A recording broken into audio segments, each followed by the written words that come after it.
Me. Yeah, I'm excited. Thanks for making time for me. And I think Absolutely. everyone's gonna be really pumped for this particular interview because I'm gonna get to ask a lot of questions, ladies and gentlemen, to someone that I follow on Instagram who kind of fires me up every day.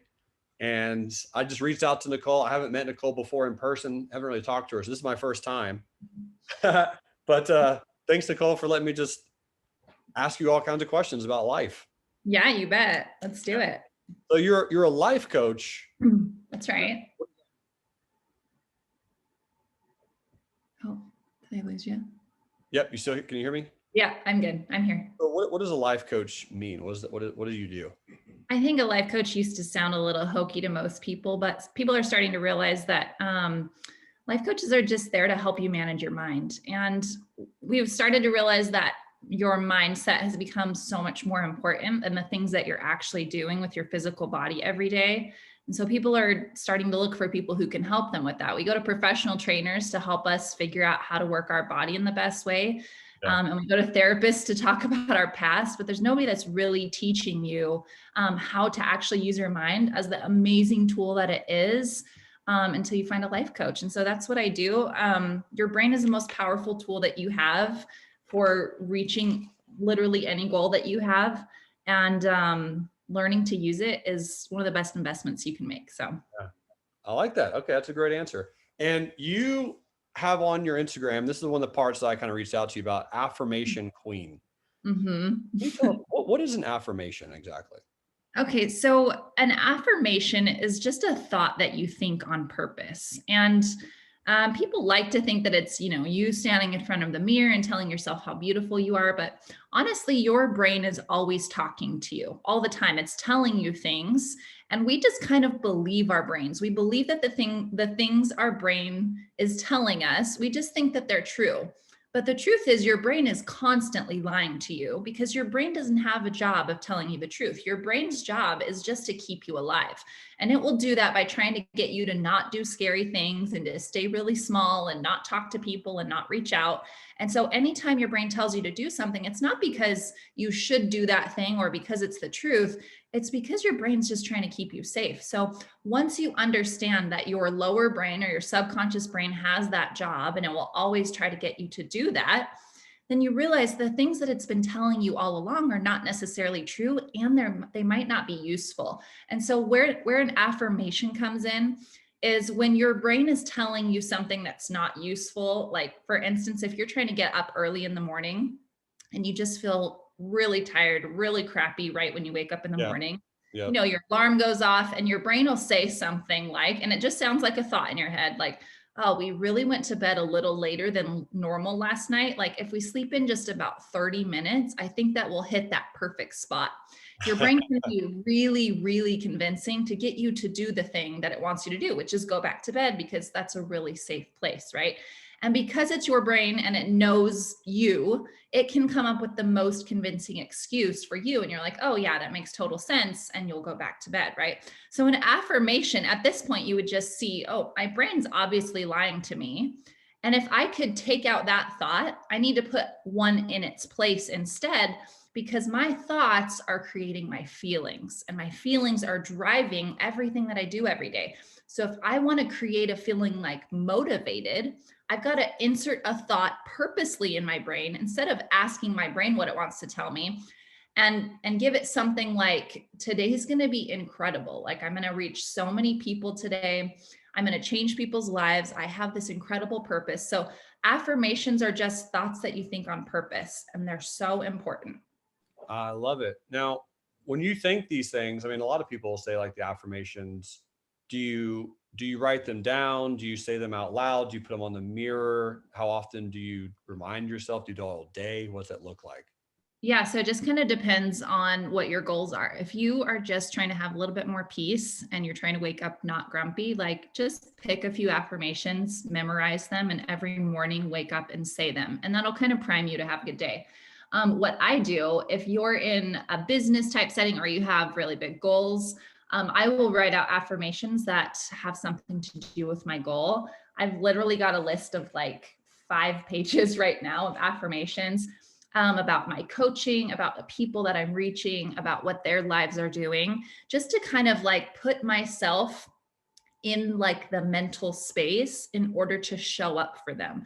And so everything that I've got on my affirmations is what I need in order to show up as the best life coach and the best version of myself for my people. So I have them written down. I like to say them in the morning. I keep them next to my desk. I'll say them over and over at my desk because your brain's always veering off into that subconscious brain. It's trying to conserve energy by using those thoughts that you think over and over again. So you have to just direct it back to the things that you purposely want to think. So I'll repeat them several times a day. Yeah, no, that makes sense. I mean, that's the part where your brain wants to protect you, like as you mentioned, and it does that by resorting to anything that's fear-based and comfort-based. Because if your life is hard, you're doing one of two things. You're either living in your comfort zone or you're not, or you're living out of your comfort zone. Mhm. So one of those two Yeah. things. Yeah. So pick your hard, right? Like it's going to be difficult anyway. You might as well pick the Right. hard that's going to get you somewhere. Yeah. How do you choose your affirmation? Like, how do you choose what to say? Um, honestly, one good way to do it is to ask what your brain is already telling you. So if your brain's telling you something like everybody else is a lot better at this than you don't have enough experience, you probably shouldn't even try. I'll just take that and I'll write it down and then I'll just ask what is the opposite of that? And I'll just kind of flip it around and I'll Uh, just because you honestly just get to decide what's true. Like just because your brain told you that you're not good enough and that somebody else is better than you, there's really no proof for that. There's no evidence for that. You just get to decide that it's not true. You can decide that the opposite is true too. Like, I have all the resources that I need. Like, I'm perfect for this job. Like, the right people are coming to me. So you just kind of pick the opposite of what your brain's already telling you. I like that. I've never thought about that, but that's a really good point. Yeah. It's whatever you say out loud or internally, Yeah. just figure out a way to Exactly. turn it around. Yeah. Basically. You don't have to be super creative because that's the challenge sometimes that I have is like, what is a great affirmation or what should I be saying in the situation rather than just what I'm currently feeling? Yeah. I And you like, can just start with something really small. And then what I like to do, especially with my clients on the phone, when I ask them, okay, what do you want to think instead? And they come up with something, I'll ask them, okay, on a scale of 1 to 10, how strong is that affirmation for you? Is it kind of like a 2 or 3? And usually your first idea is a 2 or 3. And so you just take that affirmation and you beef it up a little bit. You kind of like add adjectives, you add like superlatives, and you just make it a little bit more flowery. And then you ask, okay, is this more powerful? You just try to make that original thought and just turn it into a 10. And those are the most powerful affirmations. And they're different for everybody. But there's some that tend to work for everybody too. yeah. Do you suggest using curse words in your affirmations or no? If that causes some sort of emotional reaction for you, for sure. Like whatever reaches you and makes you actually feel something and that feeling is productive, like absolutely. Love it. I got so many good questions coming to mind right now. Well, I'm looking at your Instagram page, which is again is how I found you. I don't have no idea how I found you, by the way, but Thought Boss Coaching. I like it. Good name. Um, this right here. Tell us what your thoughts are on the people, the world's, the status quo's definition of selfish. Yeah. It's an interesting question because we're all naturally selfish. Like our brains, they're not really wired for anybody's survival, except for mothers, really. They've got this motherly instinct when their baby is born to protect them, and fathers too, in a way. But really, your brain's not usually thinking about other people. It's just wired for your own survival. And so, what's interesting though is it wants you to survive not by loving yourself, it wants you to survive by hiding, by not reaching out to other people. It's just very primitive. It's based on this idea that there are things around us that are really dangerous to us. Like there are hungry tigers and sharks, and there's fires, and there's cold, and there's like not enough food. It's just based on that assumption. But we live in this first world country where we actually don't have very many threats to our survival at all, right? Unless you're like hiking on the edge of a cliff, like we're really grateful that our brain's keeping us alive and keeping us from the edge. But most of the time, we actually don't need that. So, So being selfish is just kind of this natural thing. Like we're centered on ourselves. And that's actually a great thing because it's keeping us alive. But this idea, this comes up with women and men, that if you're focusing on yourself, you're being selfish, right? But because your brain's always there and you are you, when you're interacting with other people, if you're not clear of the things that are holding you back, then you'll constantly be told by your brain that you're not good enough. You'll be constantly focusing on what is wrong with you. And so loving yourself just puts you at ease. Like as soon as you say an affirmation, or you think a different thought where you're like, I sometimes I make mistakes and that's totally okay. You just feel your body relax because your body has reactions to your thoughts. And so loving yourself and being in that feeling of love, we just naturally, when we're feeling love, it doesn't matter if it's for ourselves or somebody else, but yourself is a great place to start. When you feel love, you naturally reach out to others in love. And so the opposite of loving yourself would be feeling shame, feeling like you're not good enough, or hating yourself. Mm. And we know it's just proven, because your feelings influence your actions so powerfully. If you're feeling self-hatred, there's no way that you can go out and love somebody else. There's no way that you can go out and tell somebody else, like, of course you can do this, or what do you want? How can I serve you? Like, it's just not possible. So loving yourself is the very first project, I guess, that you should Yeah. take on as a human. Yeah. And I really like that. This is one, that I kind of borrowed from you at one point because I try to do endurance runs every so often. Mhm. And sometimes at that point, like your whole body and everything is just, after you do 20 miles, your body's like, why are you doing this? You're a moron. And Yeah, everything is just telling you to stop. So sometimes I just have to repeat the most basic. I'm like, you're amazing at being human, dude. Like, I just repeat that over and over and over. That was one that struck for me sometimes. And again, you can have really easy affirmations. It doesn't have to be anything grandiose sometimes. Sometimes it can just be really basic and simple and concrete. totally. Totally. I love that. Yeah. So Nicole, what are your thoughts on someone who is battling depression? Because that's something that's very real and it's a mental health, it's a mental challenge that really affects so many people for so many different reasons. How do you yeah. suggest people kind of crawl out of that hole? Because are affirmations enough or should they do something else? Yeah. So I think of depression, I don't treat people with depression with just affirmations or just life coaching.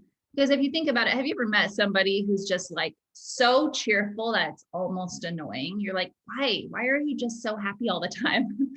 They've got this heightened sense of like what it is to be happy, and they're depressed might look like you're happy, right? We've kind of got different scales, right? Like my happy isn't your happy, it's not at the same level, and my sad isn't your sad. So with somebody who's depressed, their whole entire scale has just been shifted like an entire big step down, right? So their sad is like the depths of despair for us, right? And like they're happy is kind of like where we're sad. So depression just means that you're just wired a little bit differently, or that something's going on in your body chemically where like you're not able to get up to the same place as somebody else. But if I were working with somebody who's depressed and they're asking me, what can I do? How can I make this better?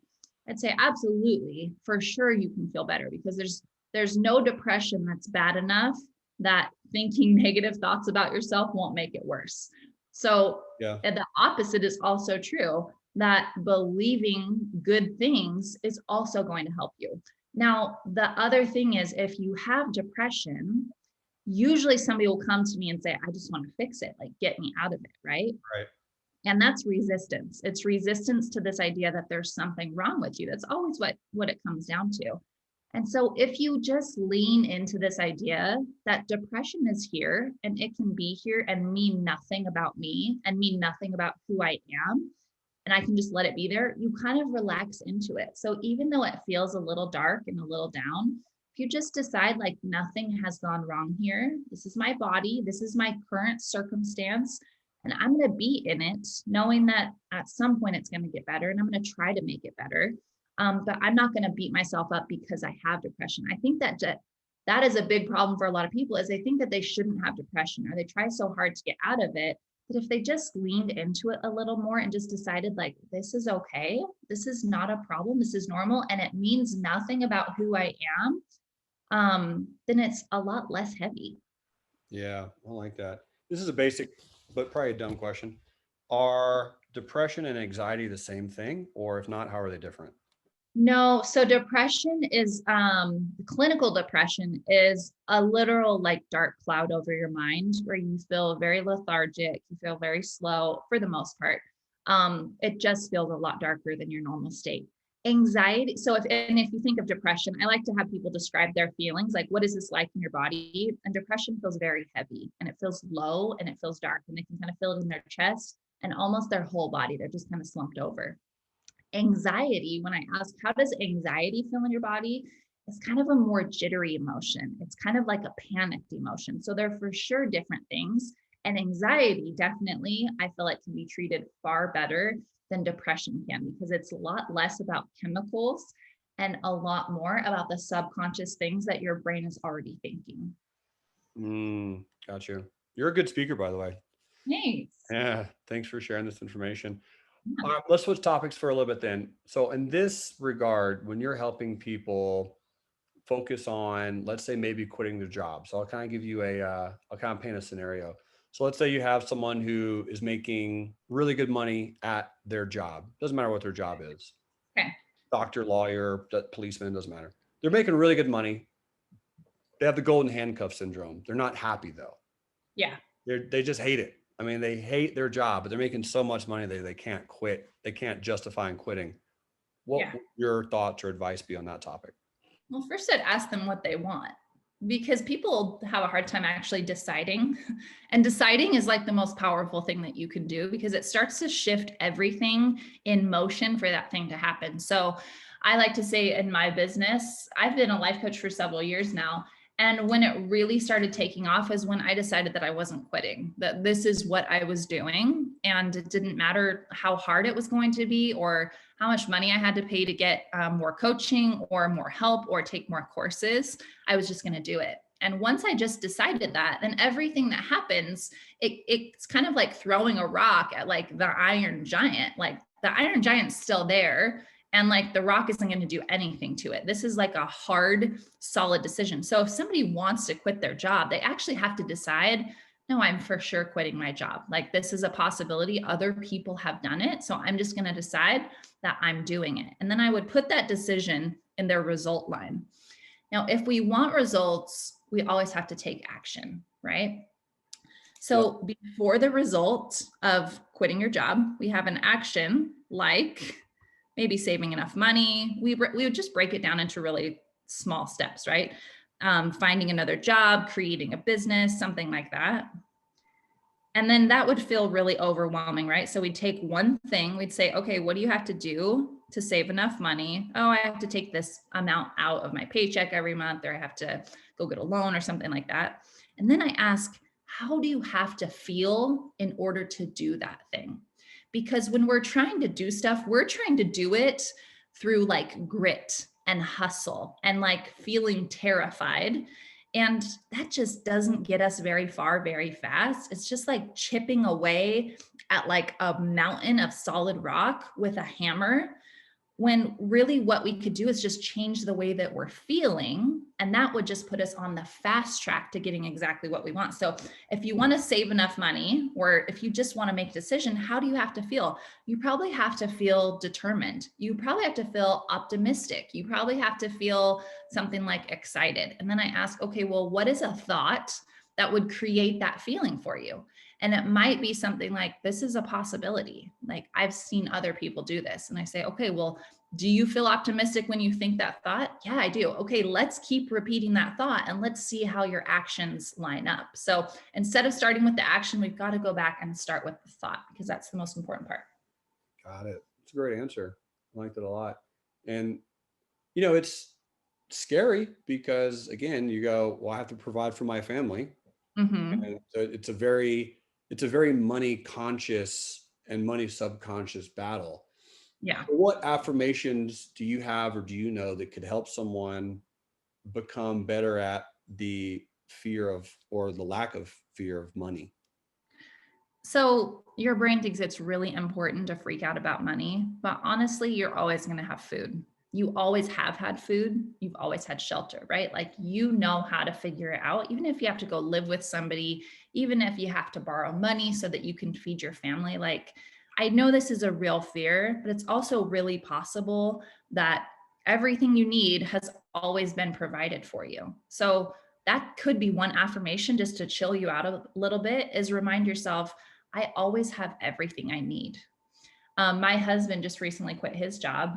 It was just a job that he hated. And I said, okay, I'll take over as the breadwinner, right? As the main provider. Bam.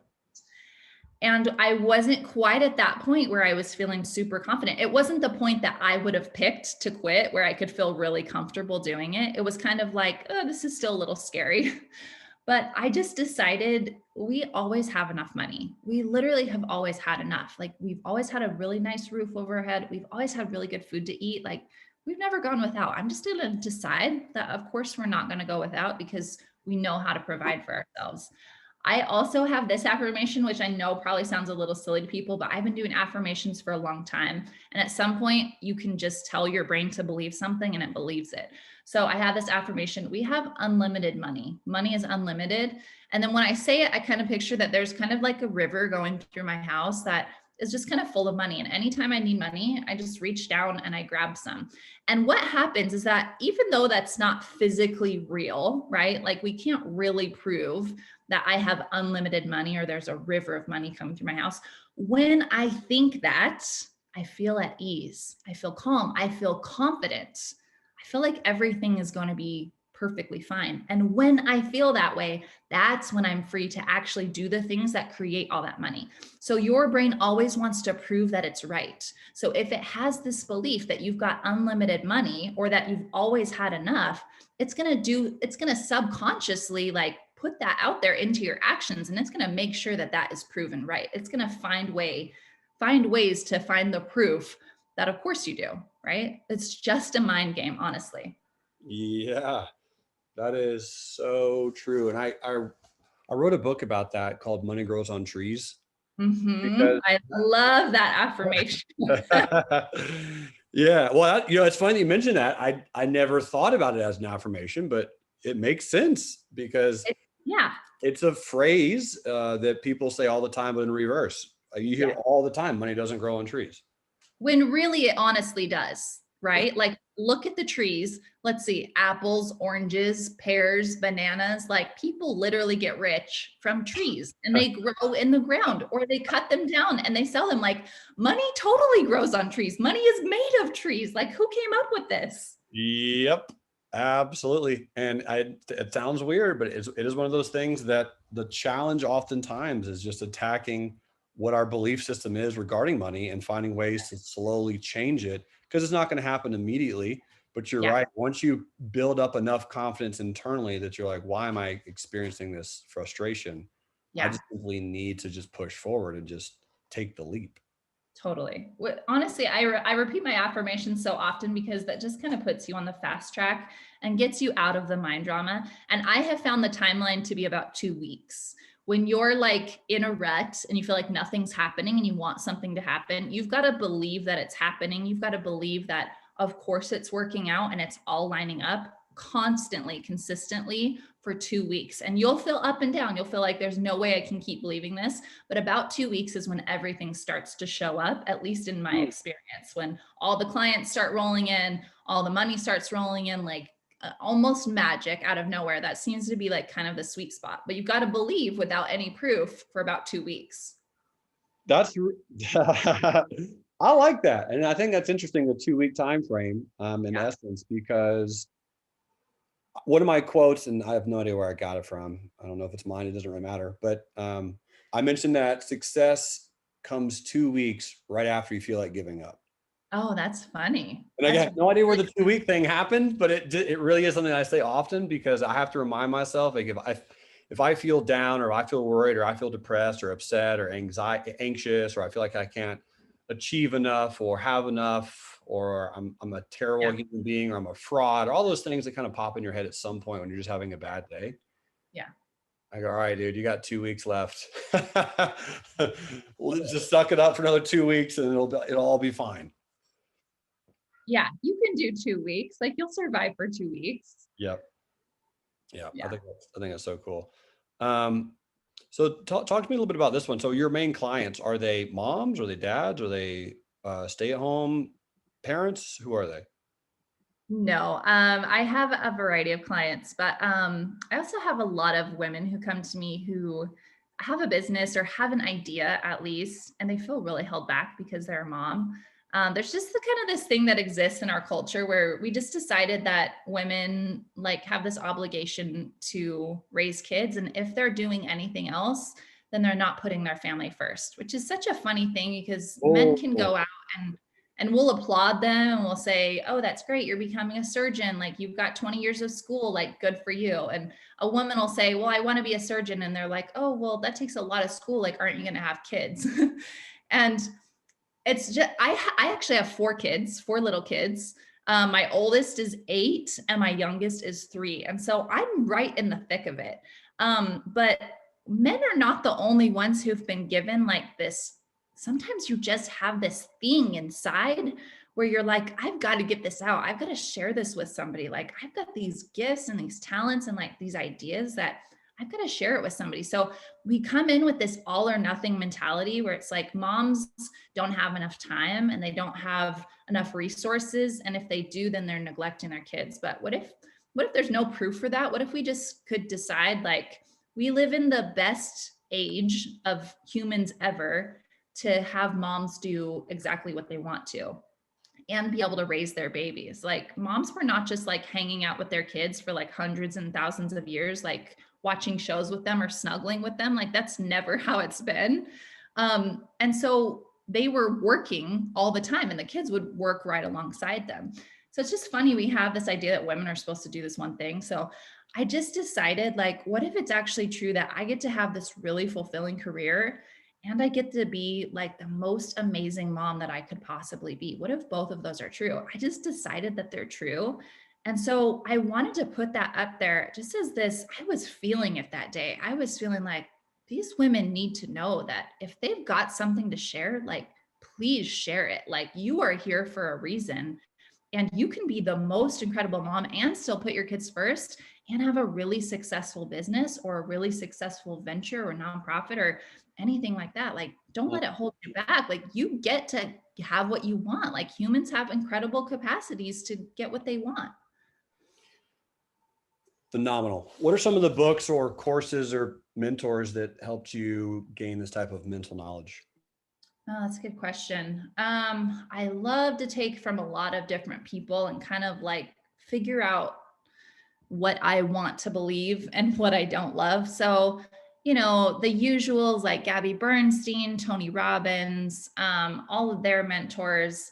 But I also really love Dr. Joe Dispenza.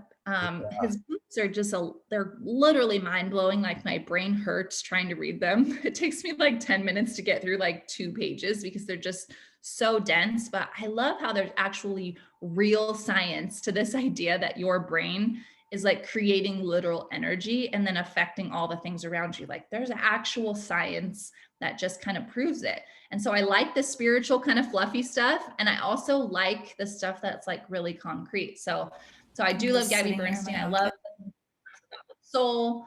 I love, so like I said, Joe Dispenza. I also have gotten like a lot of my training from the life coach school. Brooke Castillo has a lot of really good things to offer. And she's really kind of a melting pot in herself. She talks a lot about Byron Katie, who wrote Loving What Is.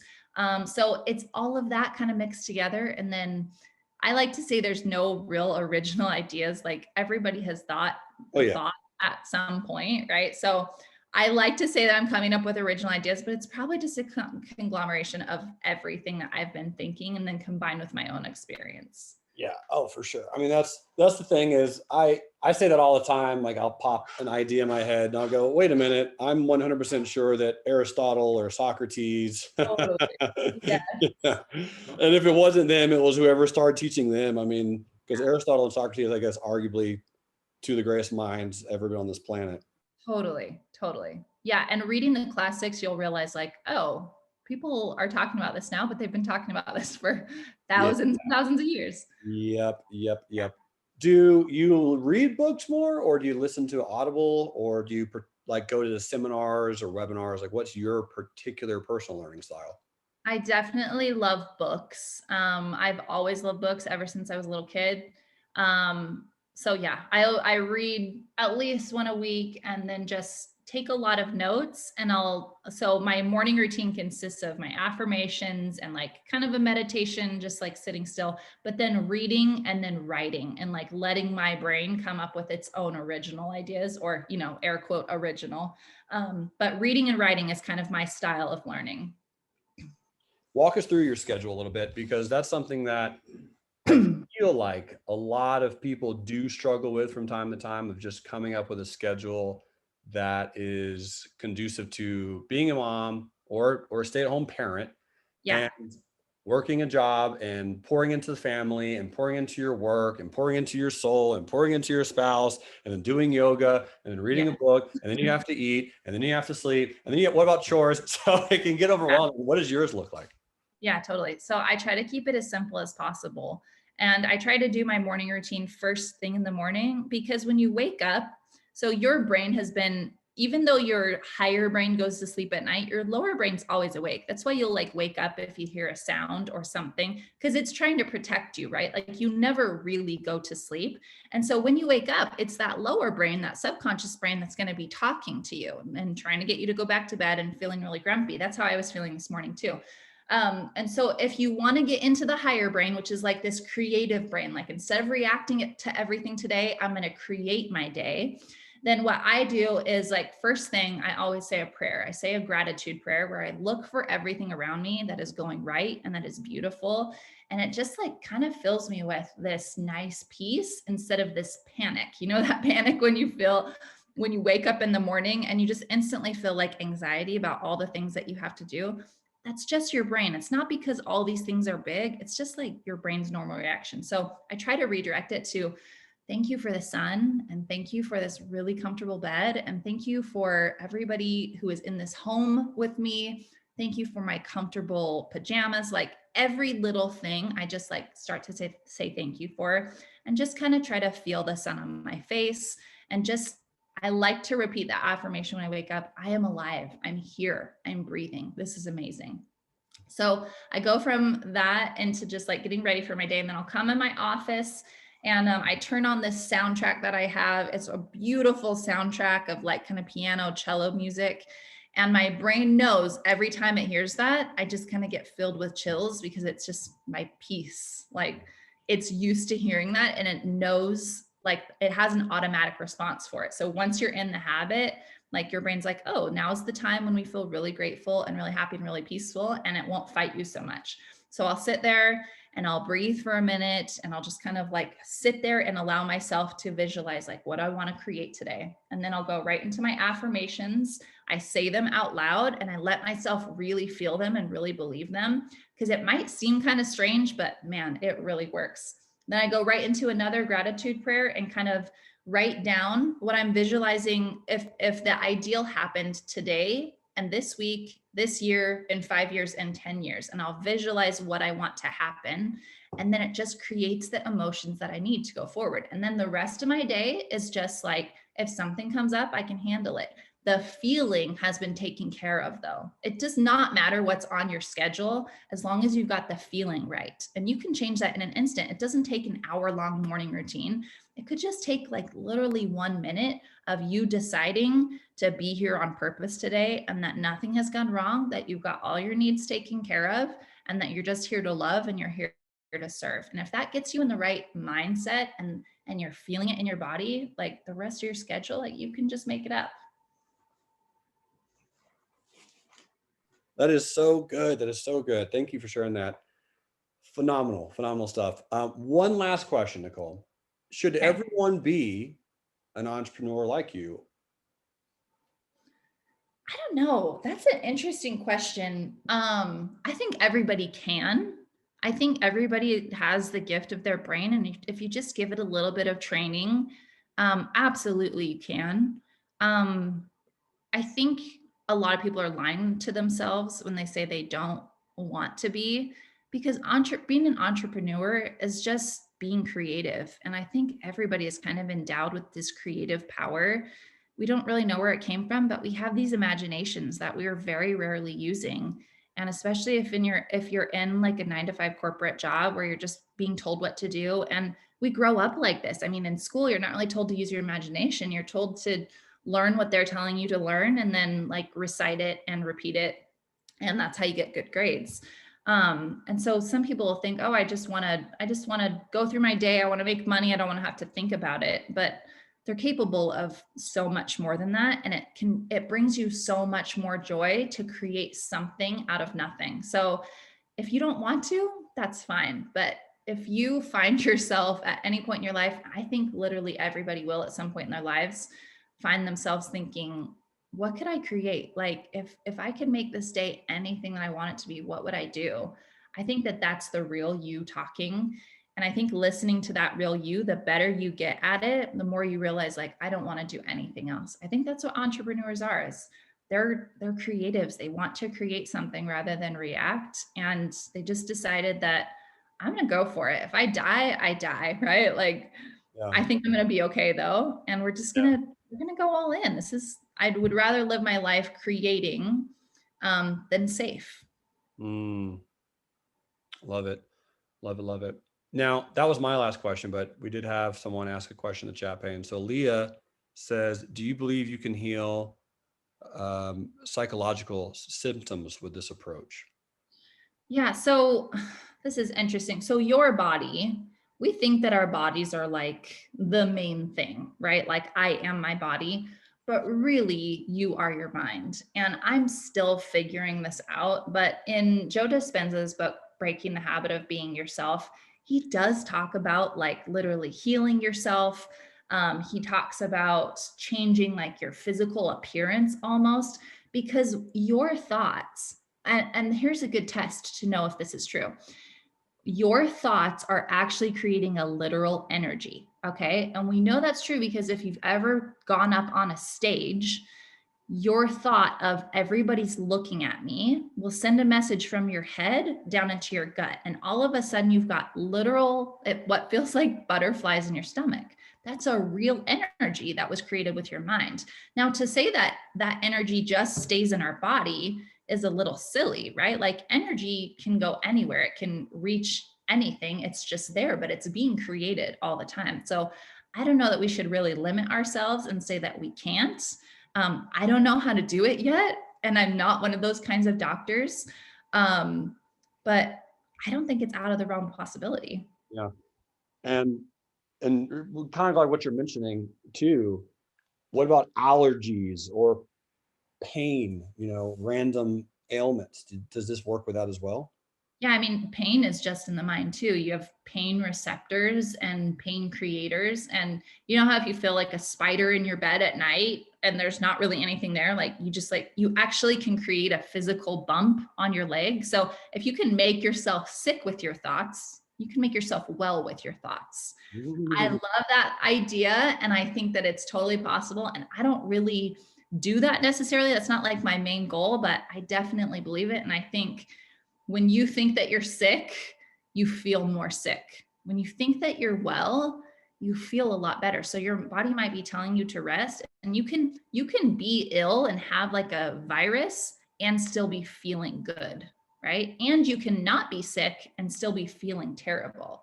Mhm. So illness and wellness has so much to do with what you're thinking. Love that.